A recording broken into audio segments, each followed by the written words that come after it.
Every day can be hell. You can hear people screaming, shouting. When you're in pain, nothing else matters. I thought that I would just die. Do you want to come out from that suffering? The only thing I had control of was In moments like that, do you ever think life is not worth living? I decided to let go of my past. I felt lighter. But of course, this process is not an easy process. Would you have practical steps? When a person is going through something difficult, the most important part of the process will be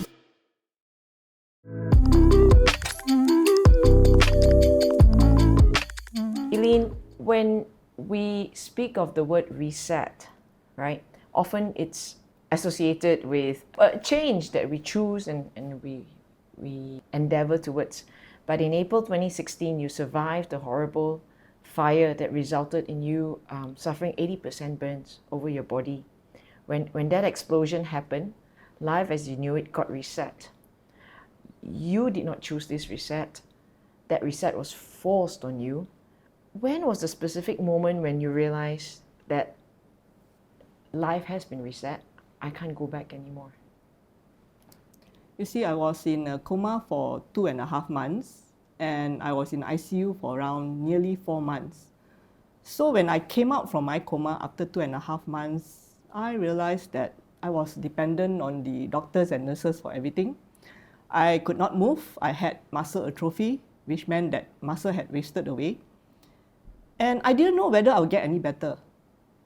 I couldn't even lift my hands.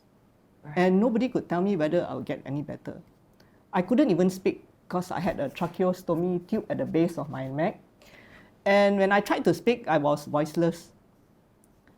So it was then I realized that I was no longer the same person.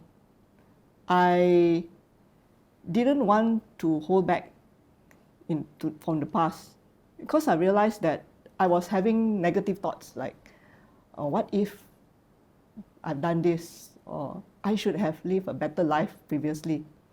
I had so much thoughts running into me because I was in the ICU and I had nothing to do.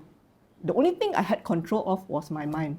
And so I told myself I have to control my mind. So what I did was I decided to let go of my past. Here, letting go of the past means I decided to just let go of my identity of who I knew myself to be. I told myself that I'm no longer the same person and that the previous me has probably not come back. It's gone. Right. And I told myself that I'm a new person now because I do not know what's going to happen to me. And when I actually managed to let go of myself and accepted that the gas explosion had happened to me, suddenly I felt that a heavy burden had been lifted from me. I could actually feel it. It's like the emotional burden. Do you feel in the body or? I felt lighter. Right. Yeah, so I was immobile. My body was feeling heavy and I was having thoughts in me. But when I decided to let go, I realized that, okay, now I'm feeling much better. I felt lighter. I didn't have to worry anymore about the past because the past is no longer there. I was basically being present. It was then I knew that I will be able to heal. And I felt like a reborn person. That was what I felt. That's so profound and very interesting what you said. You felt like there was a rebirth in you. Yeah. And that came from the moment you accepted that the past is something that you were not going to go back and you're going to look forward from now. When you speak of that, at that point, did you feel like, all right, I'm going to definitely be healed from now, or I'm going to be healing, or was that still a question mark for you? It just felt a relief in my mind because I was no longer burdened by the past. I'm not too sure how to explain it, but I felt physically the emotional burden has been lifted. I no longer think about the past anymore. As in, most of us, we have a lot of things going on in our mind. Sure. And when we are quiet, all these thoughts will come in. But when I decided to let go, I didn't ask what if anymore. I didn't ask myself, I should have lived a better life previously. It is no longer there. It's no longer relevant. It's no longer relevant. And I then realized that, okay, the past is no longer here. Now I need to do is concentrate on myself, how to get better. And in concentrating yourself, this was at a point when you were still in ICU? Yes, ICU. What were the next steps that you took from there in concentrating on yourself? Yeah, so what I did was, slowly I began to talk more encouraging words to myself. And then I just concentrated one day at a time. So like today, I can lift my hands here. The next day, concentrate on lifting it further. Those kind of things, those small little things. And it's not easy, definitely. But by just concentrating one day at a time, I managed to feel grateful for each and every step. Because just like a person who has been reborn, I was learning everything just like a baby once again. What were some of the words that you said to yourself to encourage yourself? What I said to myself was, okay, I'll be okay today. Today is not that painful. Those kind of words. And for a burn survivor, every day can be hell because whenever the doctors do the dressing change, it is a really painful process. When they take out your bandage and when they take out the dressing, it hurts. When they cleanse the wound area, it hurts too. And when they apply the medication on your wound area, that hurts a lot too. It wasn't an easy process.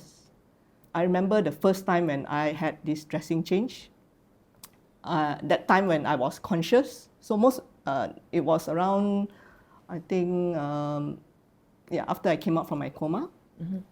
So there was around 12 doctors and nurses suddenly surround me on the bed.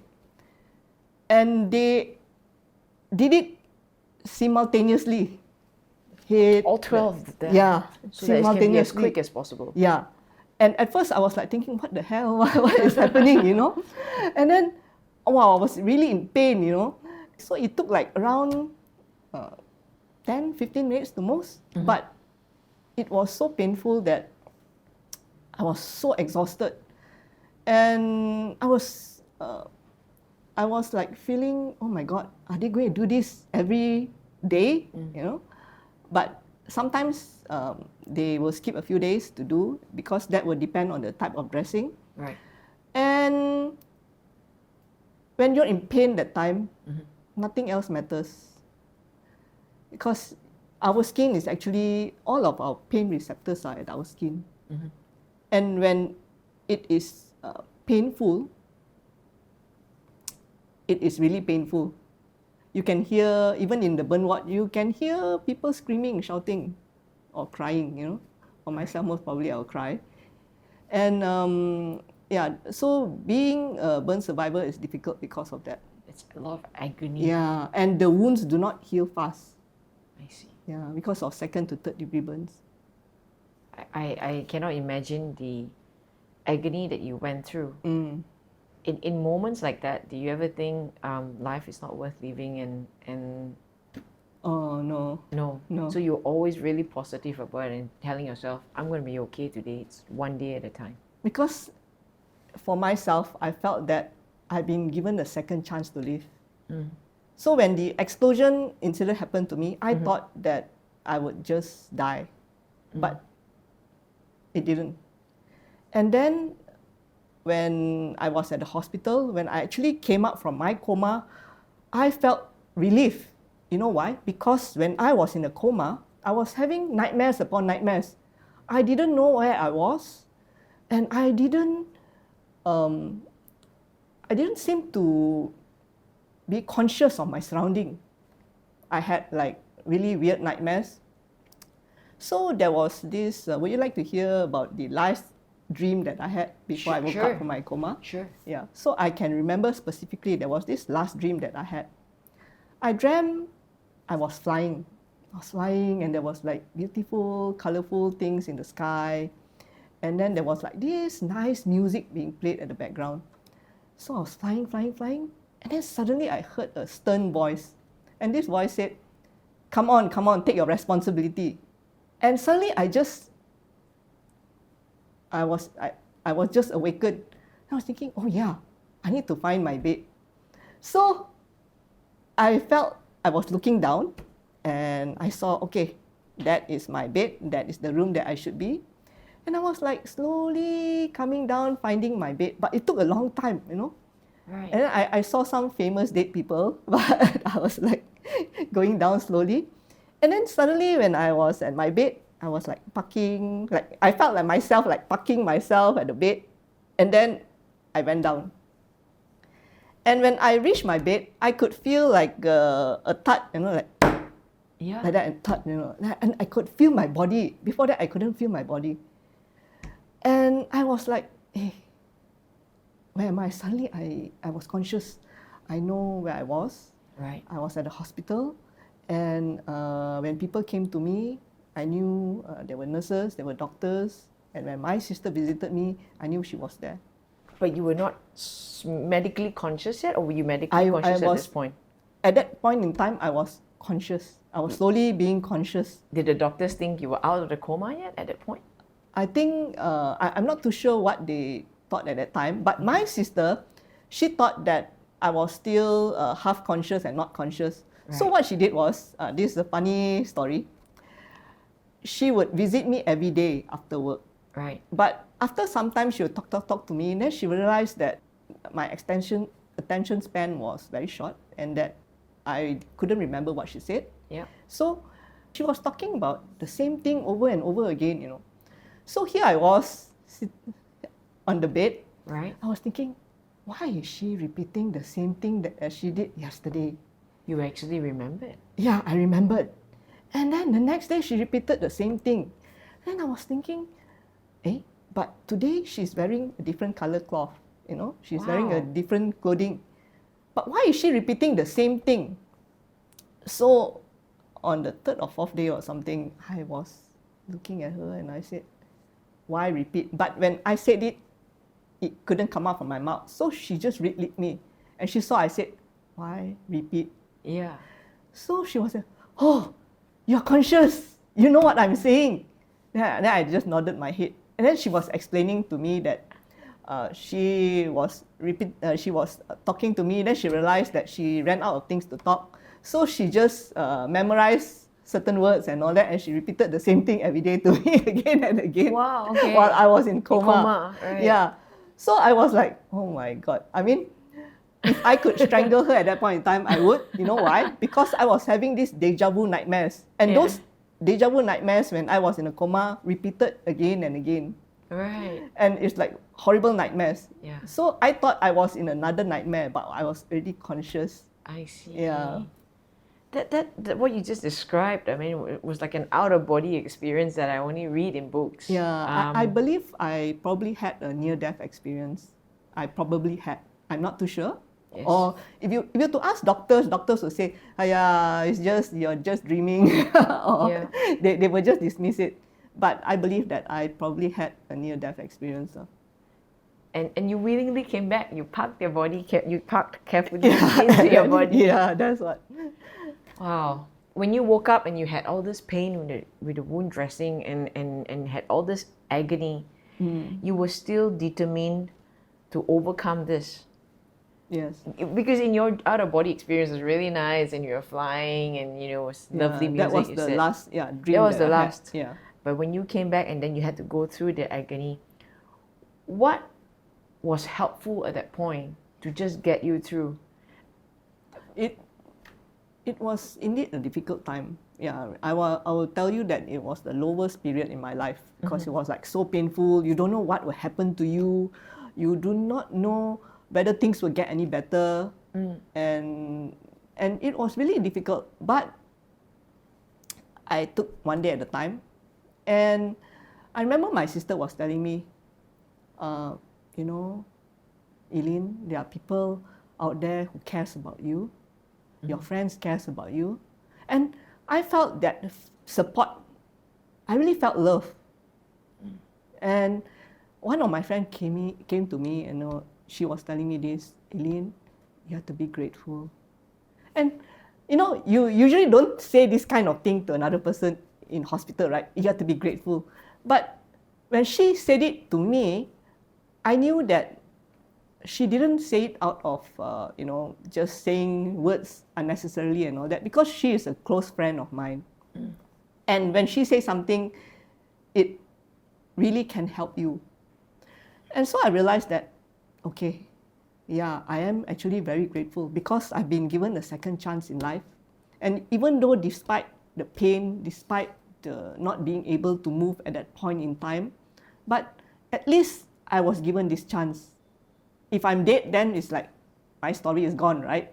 But I've been given this chance in life to do something better. And so I told myself, yes, indeed, I need to be grateful. And I was grateful for every single thing. It was a habit that I had to instill in myself. So let's say tomorrow might be a better day. Yes. Then I'll be grateful for that. Or let's say today is painful, but later maybe I had something nice to eat. I was grateful for that. It was difficult because, all of us, we have these bad habits of negative thinking ever since we're young, right? Every single thing we'll say, like that. But to cultivate a better habit was actually very difficult for me. But when I was in pain, when I was clinging to something desperately, I had to make sure that whatever I learned in theory become practical. Right. Yeah, like everything that we learn from motivational books and all that, it is only theory when something happens to you and you need to make that theory into something practical. So that was what happened to me. You used the phrase clinging desperately, and I think that's such a powerful phrase, clinging desperately, right? Can you walk me through, tell me what it was like when you're clinging desperately? Because when you're clinging desperately and you're trying to develop new habits and trying to be grateful, and it seemed like a lot that's going on. Where do you find the clarity? Okay. That strength, Yeah. Because you want to cling, right? Yeah. But sometimes you just feel like letting Yeah, go. it's like, yeah. How do you actually cling? Okay. Just a quick pause to say thank you for watching this show. Join our growing community by hitting that subscribe button. Your support gives us the opportunity to invite more voices and better guests to help you on your journey. I used to read lots of books when, before the explosion. But after the explosion had happened to me in the ICU, in my mind, I could only remember one book that was related to me at that point in time. And that book is Man's Search for Purpose by Viktor Frankl. Have you read the book? No, I haven't. Okay, so that book was written by a Holocaust survivor. Right. So during the Nazi detention camp, he was tortured and everything. So I remember that he felt he has lost his identity because all of them were just given numbers. They were not allowed to call their names, and he felt like an animal, nothing. And I remember in that book, he was describing that one day when he was working at the railway tracks, because they were forced labors, Right. and he suddenly recalled his wife's love towards him. And I could remember certain parts of the books whereby how he managed to survive that horrible time.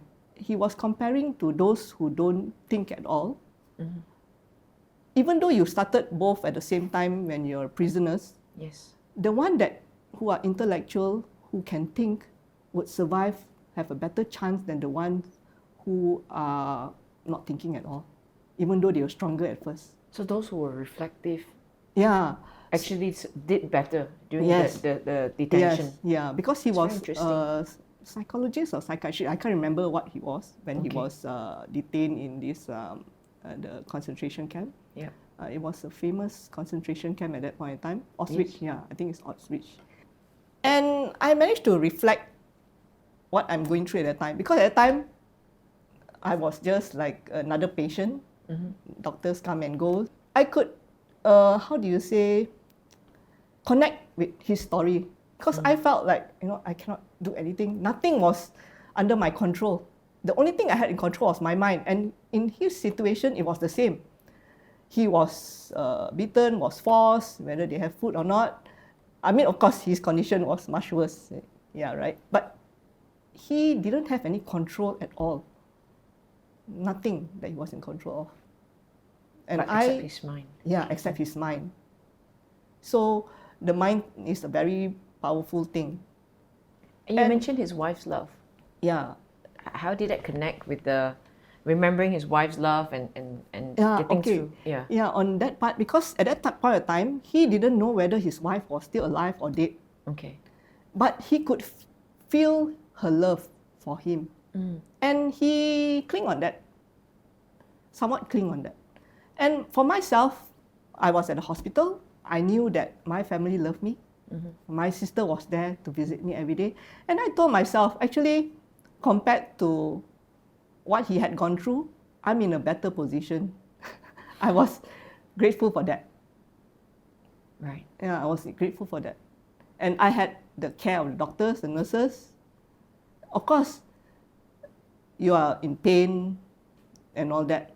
But when you think things differently, your perspective will shift. It was no point for me in the bed complaining, will I get any better? Why is it very painful every day? When can I get out of this? If you were to say those kind of questions and again, it will become your reality. So I decided then and there that yes, it is difficult, but I need to force myself to have better habits, better thinking habits.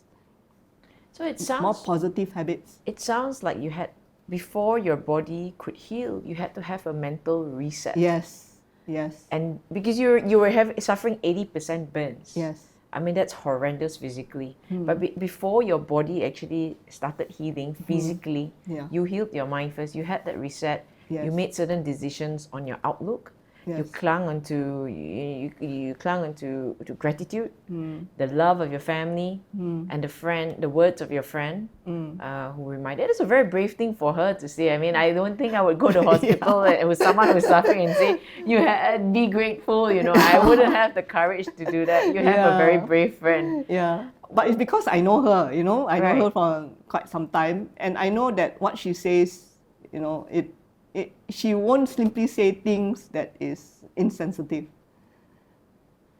And indeed, because in Facebook and all that, she actually gathered people to pray for me, and she have seen, kindness from others. So it at that point in time, I may not see it, but I do know that what she said was something that is something that I need to take note of. I need to digress this a little bit. Yeah. Because I think it's interesting. I would have thought that the average person in a hospital suffering in agony, and then someone comes to the hospital, never mind a friend, comes to the hospital and says, be grateful. I would have thought that the immediate reaction of the person in suffering says, you don't know what I'm going through. I'd like to understand from you, apart from the fact that you think you've known her for a while, did you not have that reaction? You don't know the agony I'm going through, and you are asking me to be grateful. Did you have that conversation with yourself, or were you like... Actually, I consider her as my mentor. Right. Yeah, so I've been like, before the explosion, once in a while I'll be asking advice from her. I see. And as I said, because of our relationship is different, so when she said something like this, she meant well. She didn't mean it out of malice or anything like that. Right. At first I was shocked. I said, why do you tell me to be grateful? I did think about it. Then I realized, it's like, because I was trying to change my mind, my mindset, and I was trying to change the way I think. Then I realized, okay, you do have a point. I didn't like dismiss it. I said, you do have a point. Right. And I worked from there. You've been very open, and I think that has been a huge part of your healing journey. You're very open to take on what others have been sharing. You mentioned you're surrounded by doctors and nurses, and you're very grateful for them. What would you say to doctors and nurses who are treating burn victims I mean, if this was an opportunity for you to get a message across about treating a burn survivor, it's beyond just the physical, but the human behind the burn injury. I see. What would your words be to the doctors and nurses? I would say that just view the patient in a more caring manner, because as you know, when doctors and nurses, when they are exposed to this kind of stuff every day, they tend to get desensitized. Right. Because of course they do not want the patient to affect them because they are the caregivers, right? But I've seen nurses who are quite caring and they are not desensitized. I do see that too. That's marvelous. So as long as you treat the patient as another human being, I think that is the most important thing, and not just like a number. That would be very good if they could do that. Along the way, you mentioned you couldn't lift your hand and you had to relearn Yeah, all relearn of how that. to- yeah. So you went through multiple therapies to regain that? Yeah, so my sister will come every evening. She'll say, "Eileyn, exercise." I was like, you know, it was difficult, but it's slowly. So for myself, when I first managed to sit up from the bed, was with the help of the physiotherapist. That was around, if I'm not mistaken, around 7 months after the burn. Wow. Yeah, it took a long time. Yeah. And after that, I first started to stand up, I think a few months after that, after sitting down. So yeah, the first time when I stood up, wow, can you imagine? There was like 3 physiotherapists. They were helping me with the thing, the walker. I was so afraid that I will fall, and my legs turned purplish black in color. It was like purplish black, and the skin from your own skin. So the skin grafted will be from your own skin. So I have 80% burns, so I don't have much skin. 20% left. Yeah.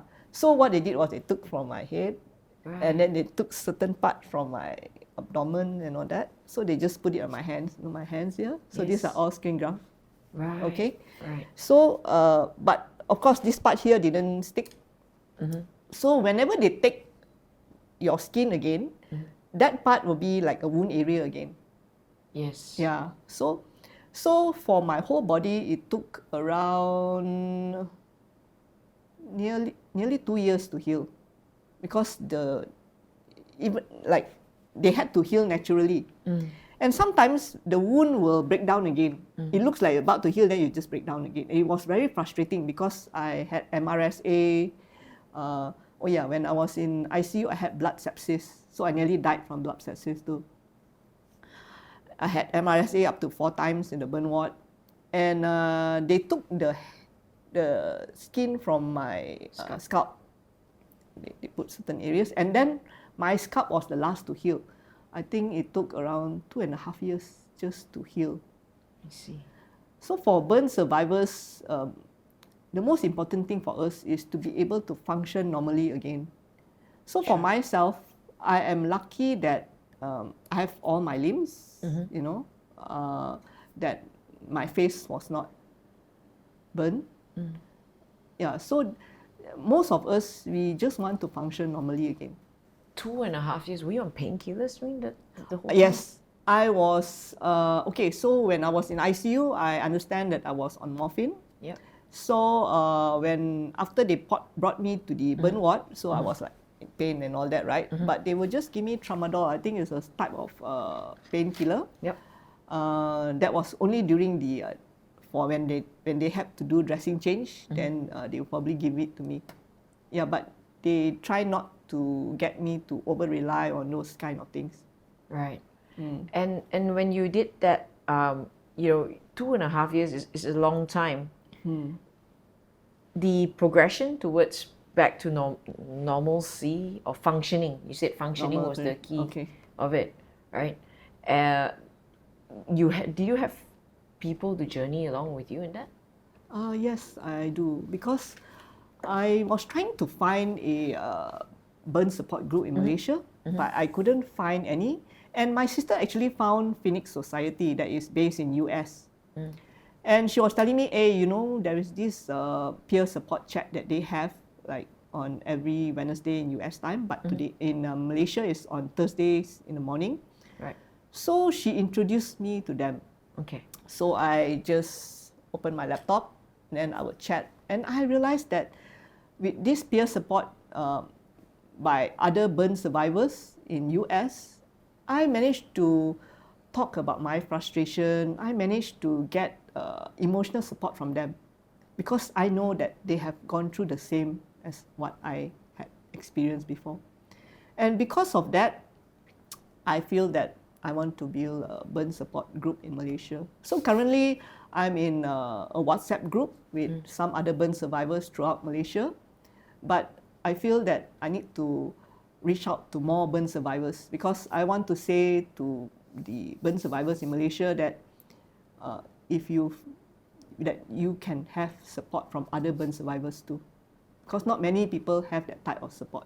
What would you say is the biggest frustration that you went through and you can relate now to the others in your group chat? It's the pain. It's the pain. Physical and mental and emotional pain.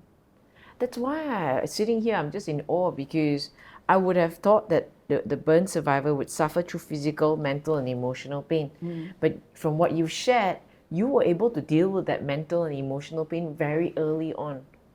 And that's not usual, is it? Okay. Maybe I would like to share more about, so before the explosion, I was actually more towards a spiritual path. Right. So I do meditations. I see. And then the person that came to talk to me, that mentor that I was mentioning about, she was a meditation teacher too. So I've been trying to, there was one time when I attended a retreat. Right. Retreat, so it was conducted by her and her husband. Okay. So at that point in time, I received this message. There was this, each of us would get a message. Right. So I was reading my message. And this was, I think, a few years before the explosion. It says, when you let go, it means you accept. When you accept, it means you let it go. So I was wondering. Hang on, I need the pause. Okay. When you let go, it means you accept. When you accept, it means you have let it go. You have let it go. Yeah. Okay, all right. So I was like, yeah, what does this mean? You know, so I asked her, and then he said, it is for you to ponder. That's what she said. It was for you to ponder. Right. So I've been like hanging in my car. Actually, I still have the lotus origami paper. Right.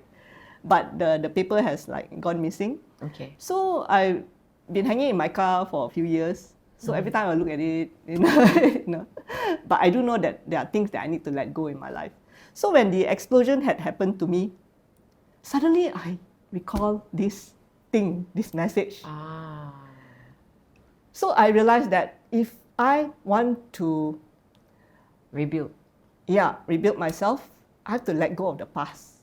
I have to let go of who I thought I was in the past. Lawyer, what do you call that? A normal person, physically normal person.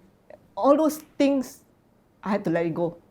And I had to accept the burn incident, that the gas explosion had happened to me. Because when the gas explosion happened to me, this is a fact. This is something that I cannot change.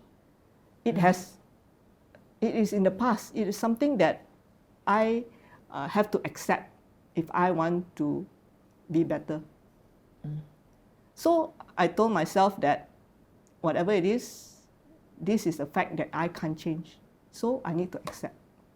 So when I accept the fact that I am, the explosion had happened to me, I'm a burn survivor, then I automatically let go of my past. And because you accepted, you have let it gone. And therefore you were reborn and you could rebuild the physical. And I think that's where you are very different. I mean, hearing your story today, I realized that you are very different from I would think the others, many others, not all the others, but many others, because often the mental reset is really difficult. Yeah. I think it's because of practice, because I had practice before that, before the explosion. So I'm really grateful for that, because if I didn't have that spiritual practice, earlier on that I did, I may not be able to accept. That's it. I mean, Yeah. I believe that given we're on a digital healthcare platform. Yeah. I would like to think that not everyone who shares the same faith could still embrace the same practice, isn't it? Would you say that? Yeah. It's not. It's a non-religious thing. Yeah. It is more of like letting go of things that is no longer useful for you. If someone was listening in today and they've been in a situation where they're forced to reset, maybe through illness or from losing someone to death, especially if it's unanticipated, or the breakdown of a one-sided relationship, or the loss of a job, where they didn't choose to resign in that way, what would you say to this person to these persons in any of these circumstances where life forced a reset on them? From your own reset, what would you say to them? Well, I feel that depends on the circumstances, because all this actually depends on the circumstances. So let's say if the person has break up from a relationship which has gone bad, then what does this person want? I mean, if you are still clinging to something that is no longer there, it will just be detrimental to you. So this is the part where you have to let it go, because the other person has his or her own free will, and it's not something that you can change. Even though you decide to change yourself, but is it of any use? So as for the loss of someone who is important to you in your life, In the grief of death. yeah, in grief of death, it is very difficult, because my dad also passed away. My mom also passed away. It is difficult, but you need to remember that they were there for you. You had time with them. And you also need to let it go, because it is no point on still holding to the past that is no longer there. You have to accept the fact that you can't change, you can't bring them back to life. So that is how I feel that the person can let go. But of course, this process is not an easy process. As part of the reset, would you have practical steps that someone who's struggling to let go might be able to adopt? Is it like a 5-minute ritual that you do engage in each day, or is it journaling? Is there some sort of practice, or do you put a poster by your mirror? What's your daily practice or something that you do? When a person is going through something difficult, the most important part of the process will be grieving first. Yep. You definitely need to grieve. You can't just suppress your emotion and say that, I let it go, but you are still grieving. So the most important thing is you need to grieve first. And after you have grieved, you ask yourself, what is next? And later, after you have asked yourself what is next, do you want to be better? Do you want to get better? It is not an easy process, definitely. It's a slow process. But after you have accepted it and you have let it go, you will definitely become better. You would want to get better. Yeah, you want to get better. But the most important thing is that you need to acknowledge your emotions.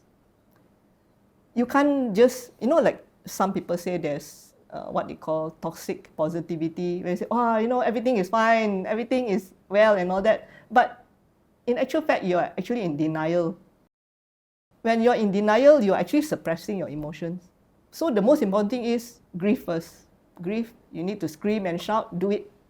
But after you have done that already, when you have finished grieving, you have scream and shout, what do you want next? That is the most important thing that you need to ask yourself.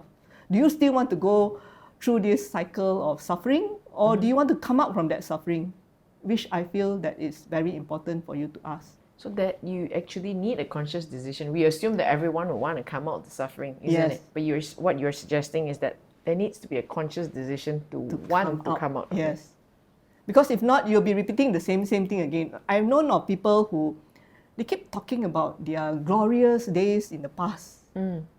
like sometimes you go and see like some uncle sitting at the kopitiam. Wow, last time I used to do this. But of course, they are trying to feel better about themselves, Sure. reminiscing about the past. But what are you doing today? Or some people they tend to complain. Say, okay, yeah, my life sucks. My boyfriend left me. I don't have a job and all this kind of thing. Okay, you have the right to complain. I'm not saying that you don't have the right. You can complain, but it's just going in a cycle. In a circle. You go on and on and on and on. Do you want to come out from that circle? That is the most important thing. Yes, you acknowledge your feeling. You have already grieved, screamed, you have shouted. So what do you want next? Do you still want to stay there, or do you want to come out from it? I think this is a very important thing that each of us need to ask ourselves, whether we still want to continue suffering or we want to come out from it.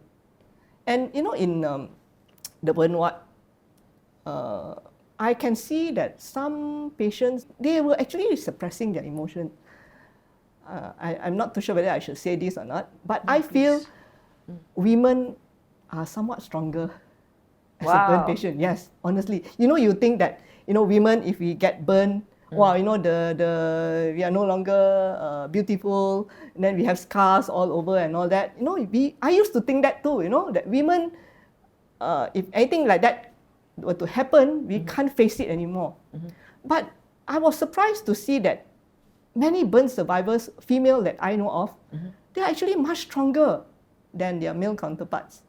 Now, in what way? don't you feel that? Yeah, don't I'm you feel curious? Yeah, Yes. I was also wondering, why is that? Then I realized something. Actually, I asked another a guy friend of mine. I said, I realized that women are actually stronger. Men, when they get burned, they keep thinking, can I go to work? And they tend to suppress because they want to show that they are macho. They don't want to show that they're in pain, I see. So I was also curious, why is it that? Then this friend of mine telling me, do you know that men have a lot of pressure too? They have to be the breadwinner of the family. They need to show that they're the leader. There's a lot of pressure on men. Then I began to realize, oh yeah, probably that is true. And like there was this incident whereby I think I better not tell another patient's story. That's okay. But what I want to say is this: it's like the men in the burn ward tend not to express the feelings. Yeah, they can't express their emotion. Whereas women, like for myself, whenever they do the dressing change, and I'll be like crying. My reaction was crying, not screaming. I hear some of them they scream and all that because it depends on how painful it is, right? Right. But men they control themselves. So there was one time when I went to a bed of this guy who got burned. He was he was a pilot, so he survived an air crash. The 2 person with him passed away. So he had burns. So I was asking him, I said, hey, in the Navy, what do you do? How do you stand pain? Because I was going through pain every day. Yeah. And he was telling me, they just asked us to bear with it. That was like, bear with it? No secret, don't you have any secret way to deal with pain because you're in the Navy, right? Right. He just said, bear with it. Then he asked me, so how do you deal with it? Because the doctors actually asked him to ask me. Right. Because I was 80% burn patient. Yeah. So they said, you go and ask Eileyn how she deal with the pain, because he was telling them that he was in pain. Yes. So I was thinking. So I just told him this. Okay, if you feel like screaming, just scream. If you feel like crying, just cry, just shout, don't care, Right, just expressing it. Yeah, just letting it express out. it out. So, okay, so the next day, he had to take a bath. It's very painful for burn survivor to take a bath. So, I had taken the bath before that. Right. So he had to take a bath. So on that day when first time he took a bath, he screamed so loud that the whole of the burn ward could hear him. I see. Yeah. So for myself, when I was taking a bath, the nurses would have to help me because at that time I was not mobile yet. Right. but it was a really painful process because they had to clean the wounds. And just merely cleaning on the hospital bed was not good enough anymore. Right.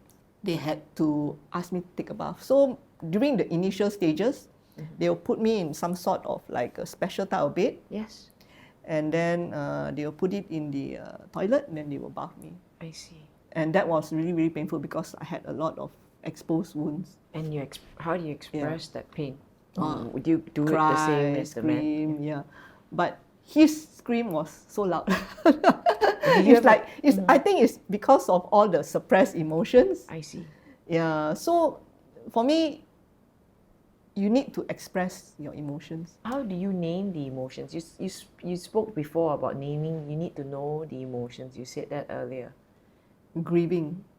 So you have to name them, or you just like, okay, I'm grieving and I just want to. You're talking about your expression pain. or Yeah, naming it? pain, it's so painful. I see. Or something like that, yeah. Right. Okay. And right now, where you are, from the outside, it looks like a miracle. But I believe that beyond a miracle was this Hard work. hard work, as you say, Yeah. hard work, the determination to live through agony, doing the hard work mentally, doing the hard work physically, and Emotionally. You make it sound so easy, like as if it was walk in the park. But there you were in the ward, asking others, how do you deal with the pain? You were searching for your answers. To be where you are today, is there still anything that you still practice that's ongoing to have a daily reset, or you're in a place where you feel like I'm there, I'm it? Usually daily what I do is I try to meditate once in the morning and once at night. Because, in this world that we live in today, there are a lot of noises, external noises and all that. Sometimes you can't even think. So what I do is I meditate just to get clarity of mind, Right. and to reset myself. Fantastic. Eileyn, you thank you so much for sharing your story today. A story of agony, a story of pain. There's a lot of pain, but also a story of reset, when reset was forced on you, and how you've really come through that. I really appreciate having you here today to share your story. Thank you so much. Thank you for having me. If you're finding this episode valuable, please hit subscribe. Your support enables us to bring professional insights and powerful stories that helps your journey to heal and grow resilience. Together, let's create conversations that matter. This episode reflects personal views and recollections at the time of filming. Its content is not a substitute for professional medical advice, diagnosis, or treatment. Always consult a qualified healthcare practitioner to address the concerns you have.